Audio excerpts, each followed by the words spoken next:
Welcome to Power Movers, the podcast where we empower business owners and entrepreneurs to reclaim their time, master their systems, and live the life they love. From leveraging AI to implementing business operating systems that bring clarity and focus, to exploring the transformative power of wellness practices like breathwork, meditation, and cold exposure, we cover it all. We'll dive into the tough conversations about mental health, share practical tools to help you harness the power of your mind and your body so you can feel better, perform better, and achieve more. Join me, Roy, as we uncover strategies, share inspiring stories, and explore the tools that will help you move your business and your life to the next level.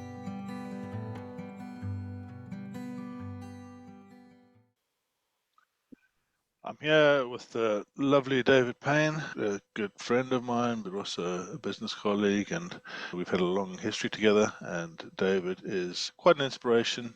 He's done some amazing things, and I'll get him to give you a little brief summary about that, and then we can dig into how he's challenging business and entrepreneurship, and tell us about his new venture and all sorts of amazing things. Stay tuned. David, welcome. So good to see you, my friend. Yeah, you too. Thanks for having me on. I've been looking forward to this. It's going to be good. Yeah. So tell us a little bit about yourself. Tell us, let's go back to who is David? Who is David Payne? All right, okay. So that's evolved over the years. In a nutshell, nowadays I'm an artist manager, so I help passionate performers make a living out of what they do.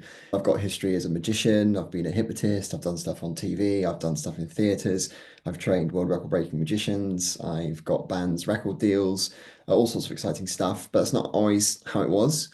So I started out as a teenager. I didn't really have much ambition. My parents are very working class. My dad was a policeman, my mum was a nurse. And I didn't realize at that age that I could be really good at something if I just practiced it. I guess I didn't have a growth mindset back then. I didn't know what that even was. I just was ambling through with no guidance to really show me what I really wanted to do. So my parents just say, well, just try hard at school. So I tried hard at school and consequently got very good at maths and physics. And then I go, what do I do with that now then? Then we'll join the Navy. Fortunately, I didn't join the Navy, but I did find a job as a helicopter engineer, bizarrely. But I wasn't inspired by it. I was just bored out of my face. Lots of people love it if you're that type of personality, but I definitely wasn't. I was much more of a people person. So I fell into that by accident. It gave me some very useful skills now that I'm grateful for. But Can you fly a helicopter? I've been in a helicopter, but having designed it, I would stay well away from them. Don't if you learn anything from this webinar, Don't go. So, Amazing. so after a few years of that, I thought enough's enough. And I bet the good thing about being a helicopter engineer is I did meet some very inspiring people who changed my mindset. And so in my early 20s, I was exposed to things like Anthony Robbins and NLP and started to develop a bit of a growth mindset and realized in my early 20s that I could do anything that I put my mind to. I was a little bit late. I wish I'd known that sooner. But anyway, I decided I was going to leave helicopter engineering and follow my passion, which I always wanted to do, which was teaching. So I was a primary school teacher for 20 years. But meanwhile, all this time, I'd always had an interest in entertainment. So my family are entertainers. My brother's like a professional pianist comedian. I've always loved magic since an early age. I've always played like piano as long as I can remember. Guitar sung, used to write plays, write songs, all sorts of really fun stuff. And I always had that going on the back burner. And I did a few gigs here and there, a bit of semi-professional stuff. I landed myself a few TV roles, like did theatre shows and things, but all the while still trying to hold down a job as a teacher of 70 hours a week. In the end, it just got too much. I love teaching, but 5 years ago, I suddenly decided enough's enough. I'm going to now do what I've always wanted to do. And there was no way I came to the realization I was on 40 grand a year as a teacher. And I thought, I'm never going to be super rich doing that. And I'm never going to have time to do anything else or see how far I can go if I don't give up teaching. So as much as I loved it, I had to give it up because there was no other way that I was going to be able to do other things. So I did that. And then lockdown happened. Best time. Let me just pause you there because I really want to dig into that stage because it's such an entrepreneurial moment, right? Yes. That moment where you decide, that's it, I'm going to step out into my own power. I'm going to step out into the world of me controlling my destiny. How did you feel around? Just walk us through the feelings how long did it take you to get to that point? What did you do to prepare for that point? And then when you took the step, how did that feel? Yeah, great question. That's an in-depth answer, really. So I think it all comes when I think about it, it comes down to pain and pleasure points. And I made the switch in my mind at the point that staying in teaching was becoming too painful versus the pleasure of what I think I could achieve if I left. I'd also met some pretty inspiring students by then that were great performers, and I thought I could help them. I need to free up my time in order to help them and see how far they can go. And if you've got a 9 to 5 mindset, you get stuck in a bit of a rut. You're very comfortable. You just have to turn up for work. You don't have any worries. You don't worry about when the money's coming in. But also your destiny is controlled by somebody else. You're never going to grow to your full potential doing that. And you're never going to have the freedom that I was craving doing that. Many people are happy in their 9 to 5. My wife, for instance, she wouldn't have it any other way. She'd panic if she didn't have a stable job. But And that's not what she's a helicopter engineer as well. yeah, that's how we met. And she's still there. But I decided that I was going to have a bit more of an adventure. She likes the plain and steady, and I realized that I like the roller coaster a lot more. And even though I've been doing it plain and steady, that'd be driving me mad. So I knew I had to do it. I knew it was now or never. And I realized afterwards that it's not as much of a risk as you think it is before you do it. You think, I'm going to give it my career here, not going to have any money. What am I going to do? And you always find a way. You always find a way, no matter what happens. And we're living in the United Kingdom. What's the worst that's going to happen? You've not got any money. The government will just buy you a house. You've got a massive safety net. So there's Yeah, really is no reason not to do it. And after you're taking the risk, you realize that that wasn't a risk at all. And yeah, even though in the early years the money coming in isn't as much as what I left, I was so much happier.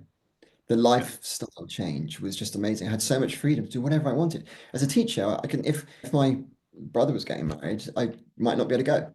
Or it's the opportunity would come up and I'm not able to take it because I've got like school the next day.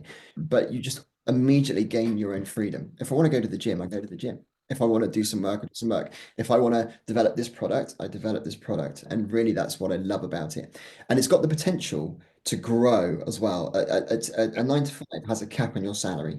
And even though my salary was here and I'm about here now as an entrepreneur, it has the potential to way surpass it once I've had enough time to develop enough products and upscale. yeah. So yeah, it wasn't nearly as terrifying as I thought it was going to be. It's just been fun. And I haven't looked back since. As much as I love teaching, I have not looked back since and I haven't regretted a single minute of it.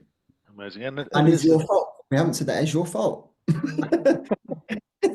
I walked in to your adventure center to help my magician with a world record and came out with a job in marketing.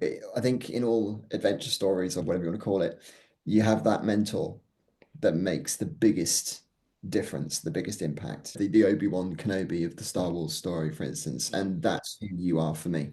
If it wasn't Oh, for thank that you. on that day with Martin, I would not Yeah, have been on the journey that I've been on now. And there's amazing. much into there. That's a Yeah, whole mind stuff to explore. But yeah, yeah, yeah. We'll dig into that a little bit, but let's just talk about that first meeting. We're helping Martin, and Martin was, yeah, breaking records. Yeah, you've had a few records with Martin, and a couple of things. And Martin, you taught Martin how to do magic. Yeah, because that's yeah, one of your from the age of passions as well. 14. Yeah, Yeah. from the age of 14 in Weymouth, taught him magic. He moved to London.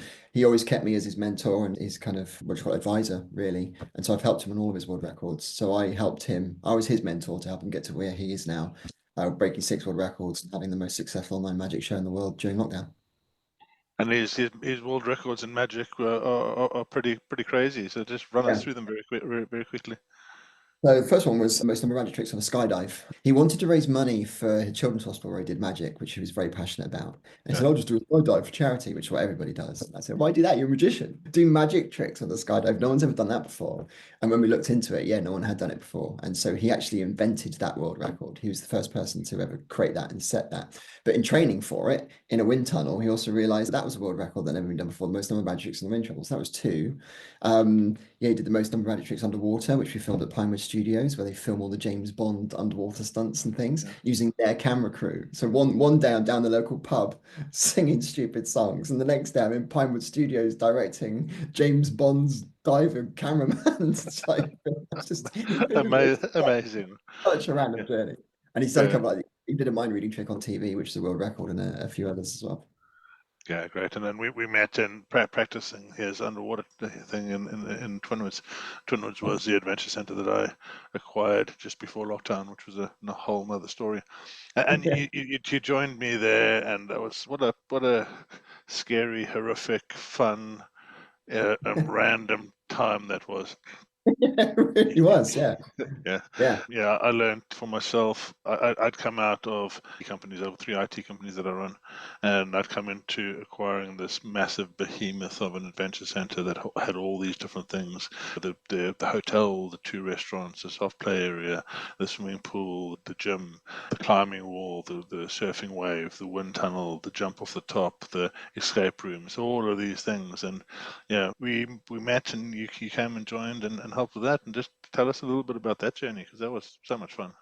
Yeah, that was a game changer for me. I decided that I was going to leave teaching. I didn't really know what I was doing. At this point, I was Martin's manager. And yeah, we came into the world record, met you, and just instantly, you were just a very inspiring person. I've not met many people like yourself. You could just tell instantly, that instant rapport.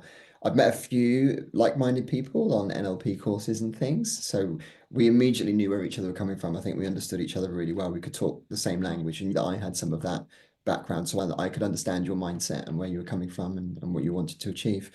And yeah, and you just suddenly proposed that I'll come and join you at Twinwoods. I never even considered doing something like that. But then I thought, actually, of all of the skills I need, marketing is probably the key thing. Because whatever happens at Twinwoods, and we'll just follow that journey through and see what happens there, at the end of all of that, I'll have some decent marketing skills that I can use, which was the bit that was missing from my entertainment things before. I was a good entertainer. I could teach others how to entertain. I had no idea how to promote myself or teach other people how to promote themselves. And the marketing stuff I learned with you at Twinwoods, especially I've forgotten the name of the iOS, or what was So it? I can't, of there was a course, sales process. sales process. Yeah. That was the massive game changer for me. That suddenly explained how to sell stuff, and from there on, because I did really love it, really excited about it. It was suddenly, because I've always been a hypnotist, it was a realistic application of hypnosis and suggestion and all that stuff. And I never realized that before.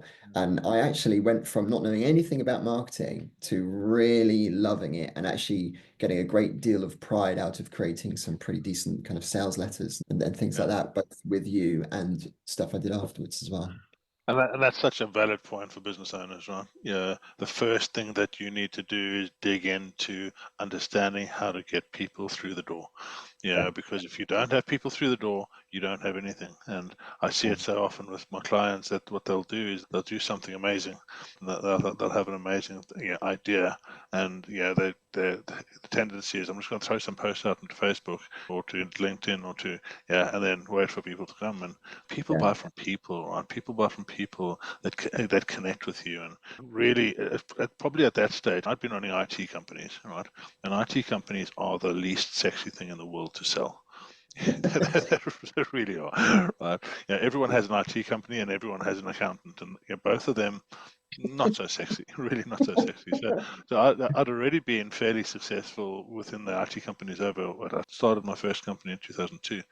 And I'd got myself to the top of Google, and the first website that I put out there, it was just like, oh, okay, I love all this tech stuff, and I just blasted people with tech stuff, and I was in position 1 on Google, and not one person was connecting to me, and I was like, what? This isn't how it's supposed to work. I've got to the top. And then it's looking at user experience and looking at the user's journey, and understanding that actually what people don't want to know about is all the IT stuff. What they want to know about is, can I help them fix their problem? Their problem is the damn computer's not working. Do I understand how the damn computer not working is affecting their day and affecting their business and affecting how they feel? And once I managed to flip it around to that, that sales process, IO, and I've done probably £250,000 worth of courses, in the last 20 years, just learning this stuff and trying to get to the top of it. And it's a continual change, isn't it? It's an iterative, continual change. And I'm now part of the Boss Up community of coaches, and you're working with me on that. And even within that community, even with so many people I talk to, the level of marketing knowledge is way below what it needs to be. So that's a massive starting point. So Yeah, I, we I, create. I remember it being a complete revelation. It is daft looking back on it now that you just don't know what you don't know. One of the things you said was talk about some of the challenges and things. And one of the challenges is you don't know what you don't know. Yeah. And this is a great example of that. And I remember you telling me, no, you need to sell it first and then make it. It's like, of course. Why didn't I think of that? And that's a game changer. And then I remember the series of The Dragon's Den where this poor lady had decided that she was going to put names of children on underpants, right? Okay. But before she was selling the idea, she had about 100,000 of these things made. She's living like a bedsitter, and her flat was just full of all these boxes, and she never had any customers for them. And she'd put herself like £100,000 worth of debt or something. And it was just depressing, but it really illustrates Yeah. that don't spend £100,000 and loads of years developing Yeah. something. You don't know if people are going to buy it, Yeah. but sell it first. And they go, oh shit, people want this. Better go and make it. Yeah. And that's such a common problem for business owners because the first people we listen to are our loved ones. Yeah. Yeah, our loved ones and our friends, and we're like, okay, I've got this idea, I want to do this thing. Yeah, and initially they're all engaged, then they're all like, okay, yeah, but no one's going to tell you, listen, Roy, that's the shittest idea you've ever had, right? They tell me now because I've started 20 companies, and they say, stop starting companies, right? Just get one. Yeah, yeah. I used to have that rule in my family. My mom was like, okay, one in, one out, Roy, one in, one out. But Yeah. taking that point to the next level is when you speak to the people that you love around you and they tell you this great information, and then you go and invest your life savings in it, yeah, you're bound to fail. Yeah, you need to ask the people that you don't know you. You need to go out to the worldwide world, and that's one of the marketing lessons is to do that. Yeah. Now I'm going to transition to a story around the escape rooms because I think that was a So there we are. We're at Twinwoods. We're working together, and we have this 20th of March piece comes up, and 2020, and now they're going to close us down.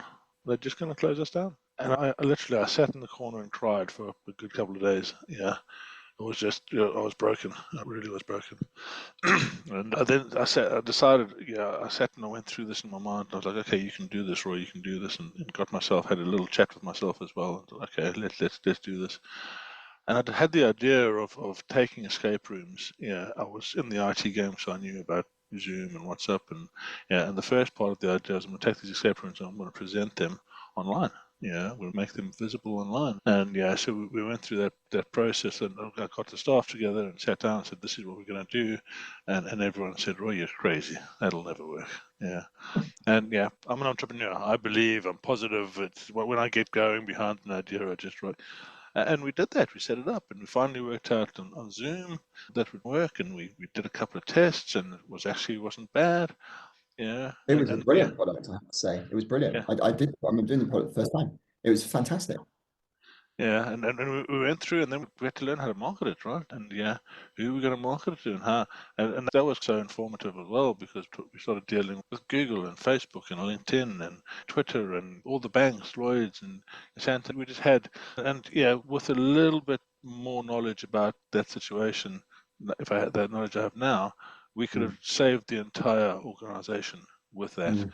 Yeah, Yes. and those lessons are so valuable. Right? Yeah. And So I during that, remember we had like 700 leads came in, didn't they, in the space of about 2 weeks with these massive companies. It was so successful because the timing of it in Christmas, everyone's isolated, they want to be together with their teams. It was the perfect solution to people's problems at the time. And it showed like 700 leads from like massive companies.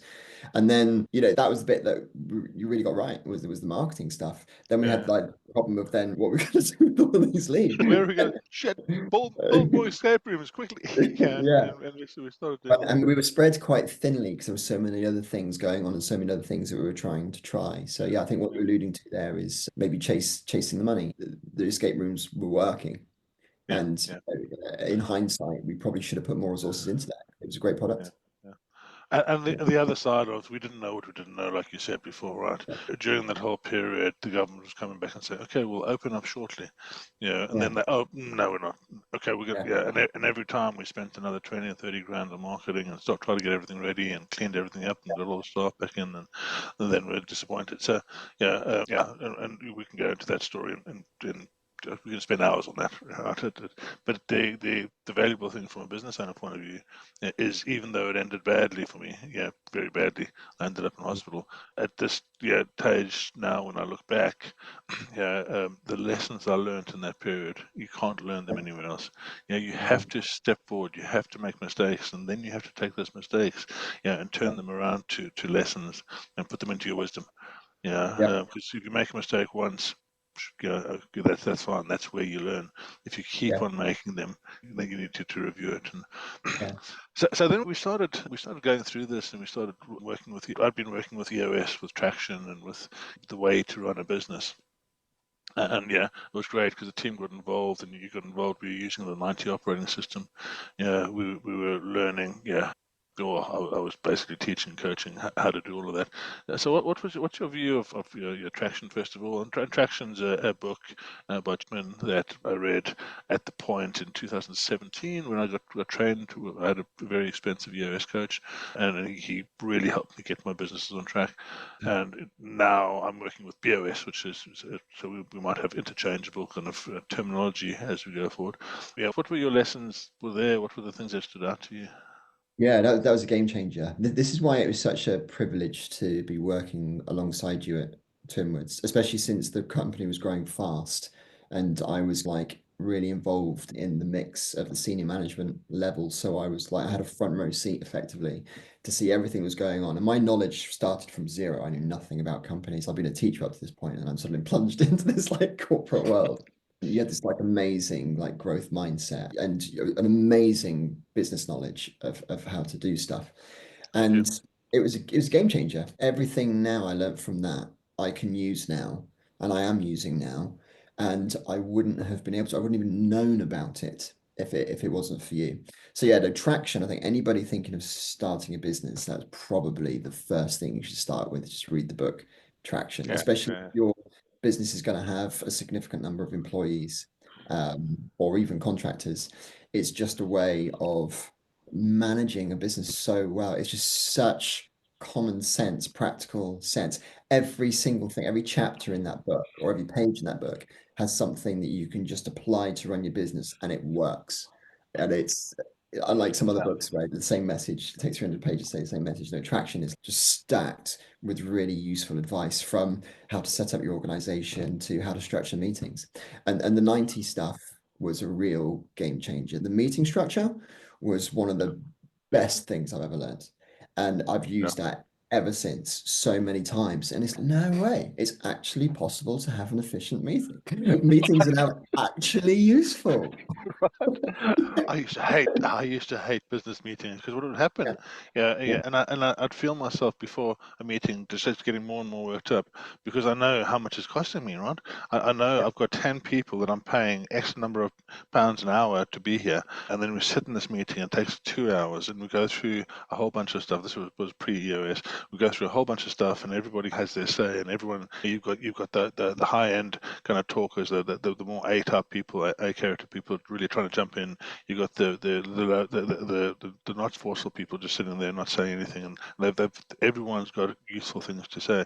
And we get out at the end of the meeting and say, okay, fine, maybe there's a couple of to-dos on the list, but maybe there's not. But everyone's had their say now, and they feel better about it. And then we go back into the same meeting 2 weeks later, and we have exactly the same conversation, and nothing's changed. And I'm like, and it's just costing me thousands of pounds every time I have a meeting, and no one can see this. And so just for some clarity, what the EOS and the BOS is a business operating system. Coming from the IT world, this really sang to me. It really sang to me, because a computer can't run without an operating system. Everything needs to be in its place, and you need to be aware of everything. And business owners, as we start out and as we do things, we start out as a solo entrepreneur, and we wear all the hats, and we need to know all the things. And as humans, what we do is we end up doing the things we like the most, and we ignore the things we don't like doing, right? So you end up with this massive kind of set that you're doing that you like, that's hopefully is around marketing, because you'll do a bit better, but maybe not. And you get up and running. And slowly but surely you bring people in and bring people in and bring people in, but without knowing what you should do and how to work with people, right person in the right seat type of thing, without knowing how to run the meetings and how to structure your organizational chart and all these 9 core competencies that would run over this. Without all of this, you get to a ceiling very quickly. You can't run more. Personally, I don't believe you can run more than 5 people until unless you've got a business operating system. It just doesn't work.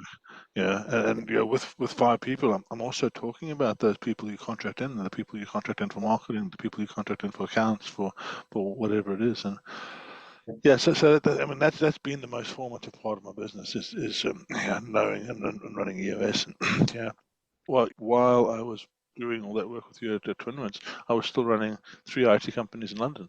And because I'd set them up correctly with EOS, they were able to carry on and they were able to actually, just work successfully without me, and gave me the freedom to go and chase this new dream. It was so many good lessons from that. So moving forward, you've then you went back out into the world after that, and tell us the next part of your journey. Okay. So we had fun at Twinwoods and learned more than I've ever learned in my entire life, and came away feeling like I'd had a really amazing mentor and made a really great friend in yourself. And then it was like, okay, what now then? Roy's going to do his thing for a bit. I'm going to do my thing for a bit. I'm sure our paths will cross again. And then I started to really chase my passion. The marketing thing was a great learning journey, and I needed to do that at the point where I did it. It was never in my heart. I never dreamt of being a marketing manager. My passion has always been in entertainment. And so I just set about applying those skills that I want to do. So I decided that I was going to start mentoring people and help people make a living out of what they do.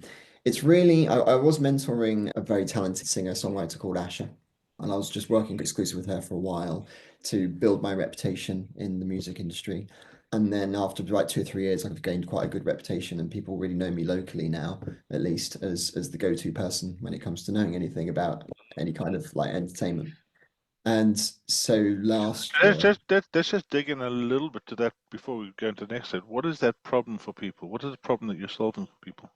okay, so the main problem is that people are very passionate about performing. If you're a performer, you're not after making lots of money, although people love the idea of being rich and famous. It's really they just want to do it. They just want to play music. They just want to sing music. They just want to act. They want to paint. And if they can do that for the rest of their life, earn enough money to do that for the rest of their life, they're happy. They don't want to be millionaires. They're just they're artists. They're very artistic. So their problem is they're stuck in these boring 9 to 5 jobs, or they're waitresses or whatever. They maybe haven't come out of school with really high academic qualifications. Most of them haven't. Most of them aren't particularly good at maths or that kind of thing. And so they get stuck in low-paying, hard-working jobs, like working in the kitchen or whatever. And they spend their entire day just dreaming of doing shows and doing what they love for a living. So the problem we are solving for our clients is that we're helping them effectively give up the 9 to 5 and do their passion for their livelihood. Amazing. This is such a good vision for you as well, because it really feeds your soul, doesn't it? You're a teacher at heart. You're a teacher at heart, and you've taught me a bunch of things as well, and I love working with you in that capacity. And as you go out and you teach, you can now take that to so many more people, right? And you can solve this problem, and that's what business is about, right? Yep, it is. Yeah, it's all about solving someone's problem. As soon as you understand that, then everything else gets into place. Everything solves the problem. Even my artists say, but what problem am I solving? I'm just going to do some gigs at a pub, and it's that pub needs people to come in. They're not booking you because they like you. They're booking you because they want people to come into their pub, and you're getting people to come into the pub and spend money. So that's the problem you're solving for your client. Anything that you sell can be boiled down to you're solving a problem for a particular type of person.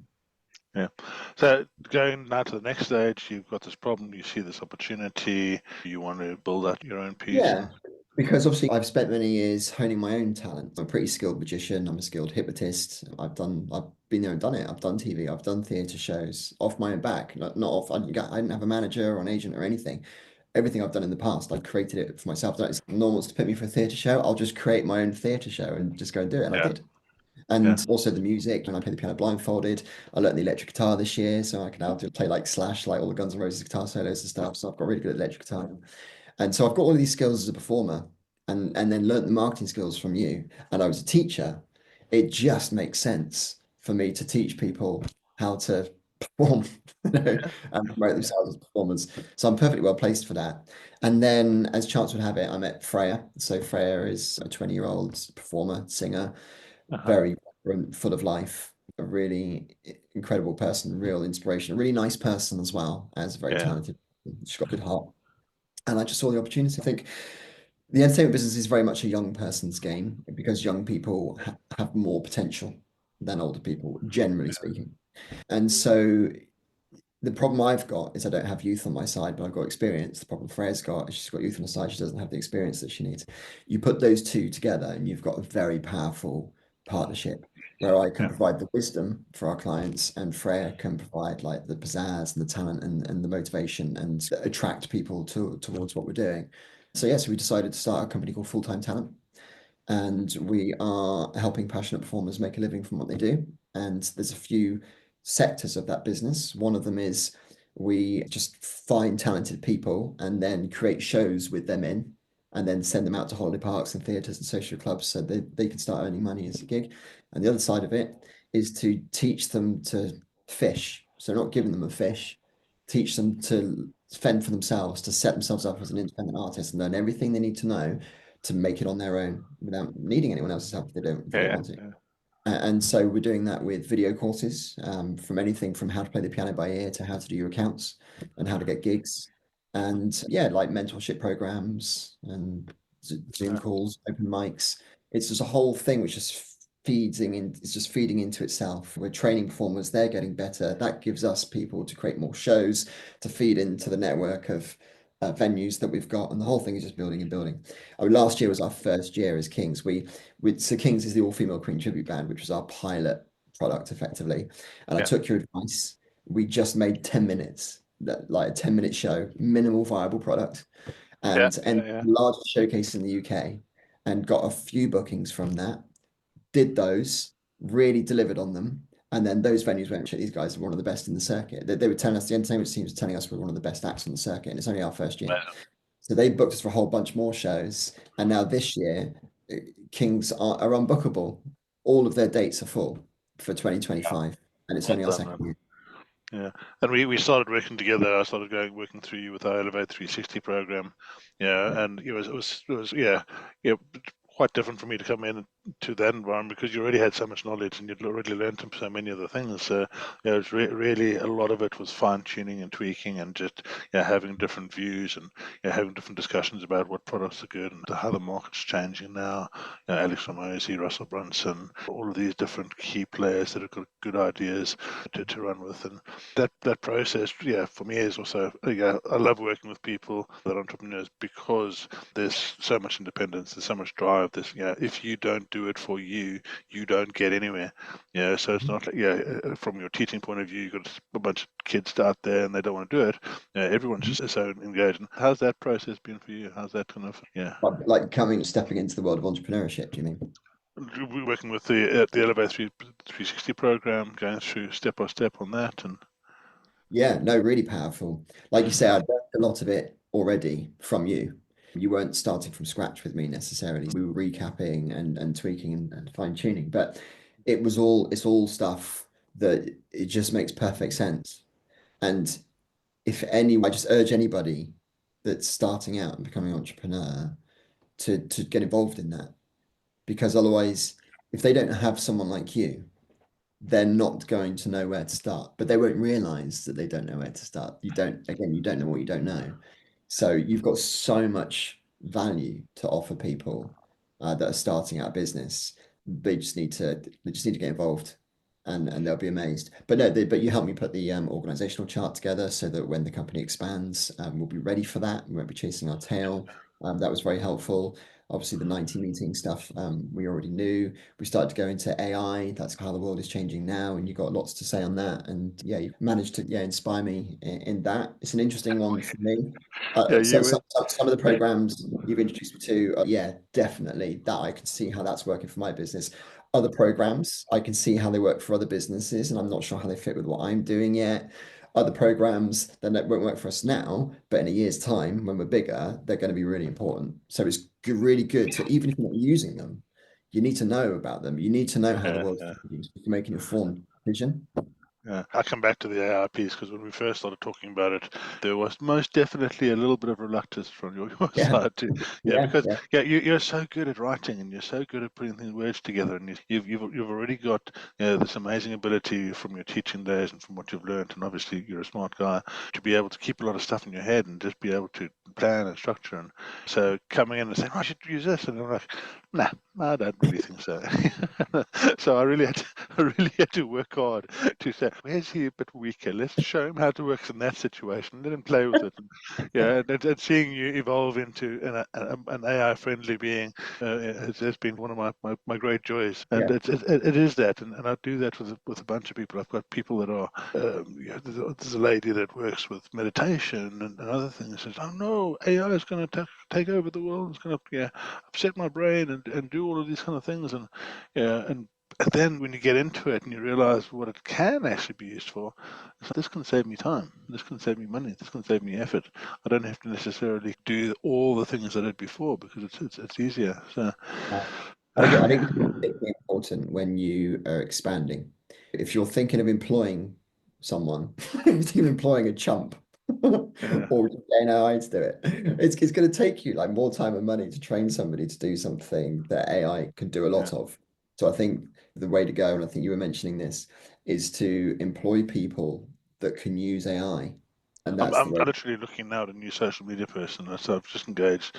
I'm engaged with a couple, and they're not engaged with AI. So now I'm actually actively hunting for a social media person that can engage with AI the way that I want them to, because I know they're going to be doing way, way more efficient work, and they're going to get a lot out more. If I'm paying someone $2,000 a month to do kind of marketing, and I know they're sitting writing something out manually, which in the end could be done as efficiently with AI, writing it out Yeah. first and then tweaking it to add human, it just doesn't make business sense. So I think there's so much that's going to come in 2025. And that's why the AI community so I've got the AI community set up, I've got a business operating system community set up, and then I teach the Elevate 360, and I work with individual independent companies. So I take the whole team and teach them. So all of these things, I think the power of AI affects all of them. And we're just seeing that across the board. Let's dig into again. How does it feel to be?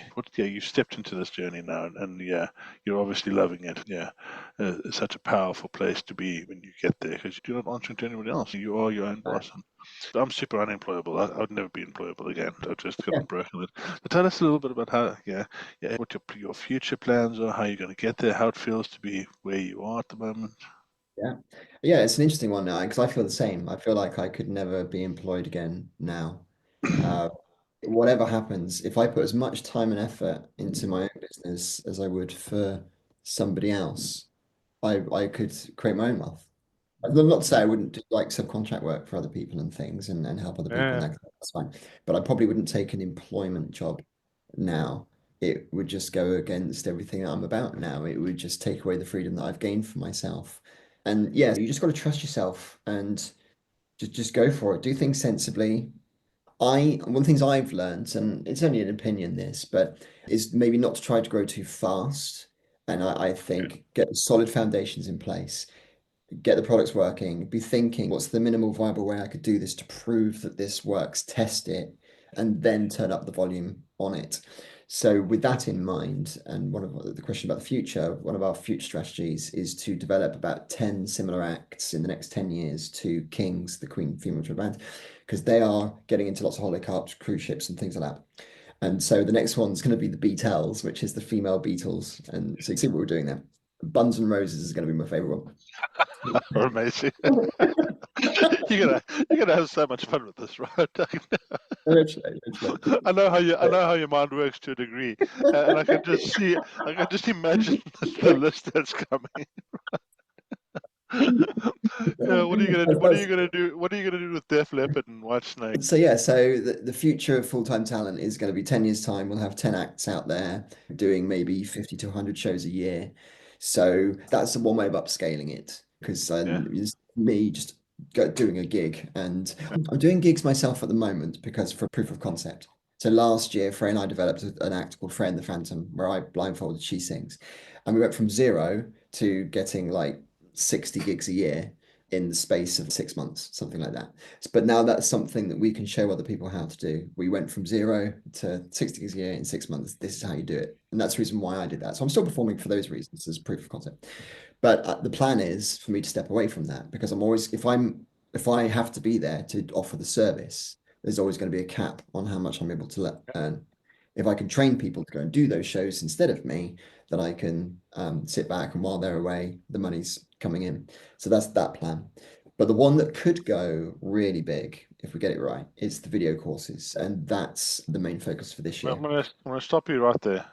Go I on. want to change in that mindset, not the one that could go, the one that's already gone. Yeah, you're there, dude. It's going to go.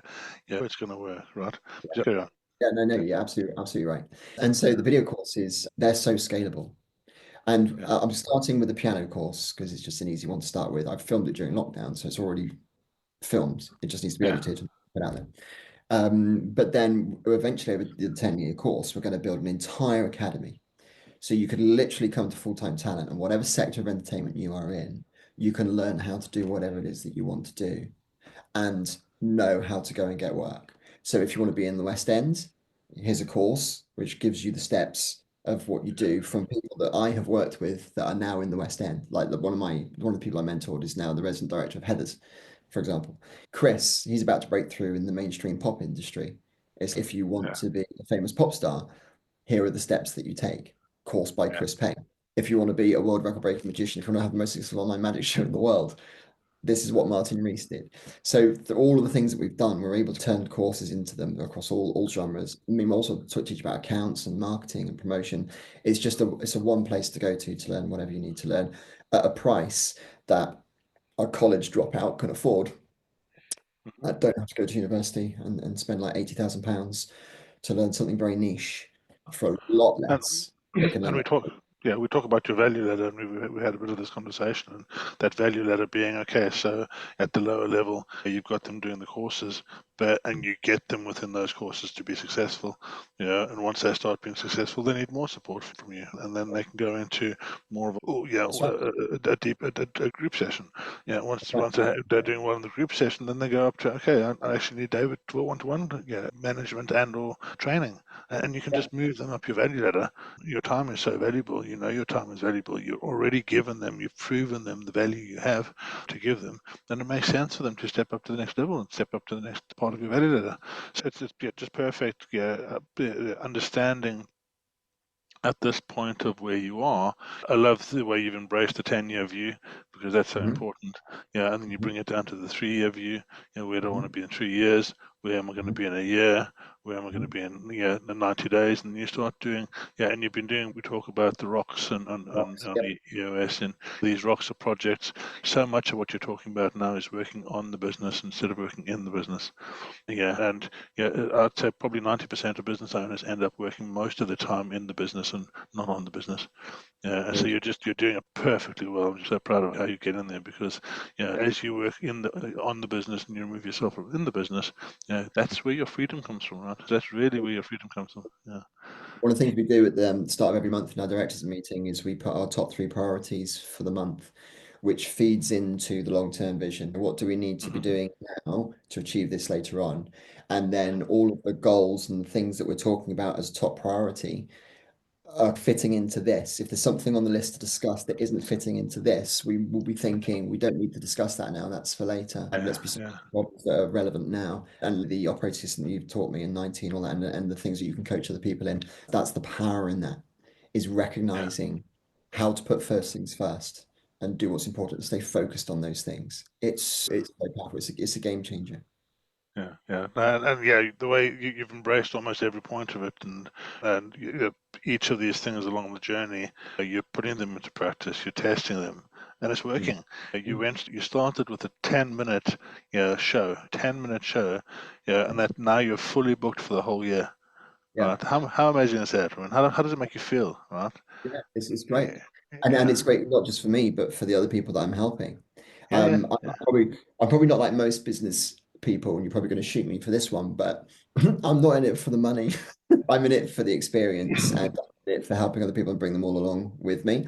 I do have a goal to make like at least £1 million. I've got higher goals than that, but that's more like a fun goal for me. You know what? You say that, David. Yeah, you're not in it for money. I'm not in it for the money. Yeah, No, I'm really not. Yeah, and I learned that a while ago. My yeah, IT company is currently turnover, I don't know, between, depending on the year, 4 and 5 million. Okay. yeah, Yeah. If I just went into the IT companies and I focused on the IT companies and I did exactly what I knew I had to do to make them grow, they'd be doing 100 million now. yeah. Yeah, and yeah, I sometimes have that conversation with myself. Yeah, but a while ago, I ended up, in Twinwoods. I ended up at that point where, I was going to jump off the tower because I'd just been pushed too far. Yeah, everything was breaking down. Yeah, I decided that I was going to end my life. I decided that was it. I'm done. Yeah, and at that point, I realized that what I had to do, is I had to live my life. I had to love the life that I live. Yeah, and that's a core concept of what I'm trying to teach people. It doesn't matter if you've got a lot of money. Yeah, what matters is in the last year and a half, I've traveled to 30 different countries. I've done my skydiving, my freediving. I've freedived in Iceland. I've skydived in Italy. Yeah, Dr. Joe Dispenza meditations on the beach in Cancun. Yeah, and life is awesome, and that's what you should be going for as an entrepreneur, right? Find out what your awesome is. Yeah, it doesn't matter what it is. Yeah, is it spending more time with your family? Is it spending more time with your loved one? Is it going and doing something crazy? It doesn't matter. But find out what you love, and work towards a goal. The goal is not necessarily making money. It's how much pleasure do you get out of helping all those people that you're Exactly. taking through? Yeah, that to me is a much more noble goal than the money. So the money will come. I Yes. know. I have an inherent belief, and I have had since I was 12 years old, that I'll be able to make money. And I Yes. have. Yeah. Yes. I sat my when I first started doing my IT role in London, I literally, before that even, I had £75 left to my name. That was Yeah. it. Yeah, I Yeah. had no more. I had £75 left, and I was like, okay, need to get a job. And yeah, I wandered off to the BBC for a job as a spreadsheet operator. I didn't know what a spreadsheet was. Yeah, and I happened to walk past White City, and magically there was a shop there that did Excel and Word training. Yeah, so I was like, oh, yeah, I've got half an hour. Let me pop in here quickly. So I popped in and I spoke to the lady. Yeah, and I was like, okay, yeah, I've got this interview that I've got to get to, and I've got to get the job because I've got no more money left. But how much is your course? And she was like, it's £70. Oh, cool, I've got 75 left. This is good. So what I'm going to do, is I'm going to get, if you can train me in the next 20 minutes how to do Excel, I'm going to go get the job and I'll come back and I'll do the course. Yeah. And she was like, yeah, okay. She was going for it. She's not much going on. And she trained me how to use Excel, and I turned up at the BBC White City. You've been there. It's a Yeah. daunting place. Yeah. Yeah, with my stomach in everywhere else except in my stomach. Yeah, and I walked in and I got the job. Yeah, and the guy said to me, "Do you want? I need you to start tomorrow." And I was like, "I can't start tomorrow. This was on a Tuesday. I can only start next Monday." And he's like, "Oh, okay." So I had 3 days worth of training to do, didn't I? So I went straight back to the lady. Here's my £70. I've got £5 for food for the next little while. Yeah, and off we go. And that's just, you have to believe. You have to. Yeah. Yeah, quite often you have to get to rock bottom as well, and that's when the best lessons and the biggest steps go. You have to. If you don't have to do it, you never will. I just love the manifestation of that story. It's just amazing the fact that the right shop arrived at just the right time with a course exactly the right. It's Yeah, insane no, of story. course not. Brilliant. Yeah. Absolutely. Yeah. We're going to wrap up in a second. I just wanted to ask you, what was the top one thing that you'd inspire entrepreneurs that want to be entrepreneurs to do to step into their power? I would say you're going to die soon. So just freaking do it. Literally, Okay. what are you waiting for? Yeah, Just exactly, do it. exactly. Just do Yeah, it. You'll be fine. You always find a way because you have to. Just do magic. it. Yeah, amazing. Thank you very much for joining me, David. It's really great to talk to you. Yeah, Yeah. and to share that journey. And maybe we'll get you on in a few months when you've made your first million. Yeah, Yeah, 'cause why not? it's coming. Coming. Yeah, yeah. Yeah. All Brilliant. right, so thank you very much. Thank you very much. Have a good day. Thank you for tuning into Power Movers. I'd love to hear your thoughts, questions, or ideas for future episodes. Feel free to connect with me on LinkedIn, Facebook, or Instagram, or drop me an email at roy@allthepower.co.uk. I'd love to hear from you. Remember, the content in this podcast is for informational purposes only. Always consult a qualified coach or professional before making significant decisions. Until next time, keep moving forward, stay inspired, and live the life you love. Thanks for listening.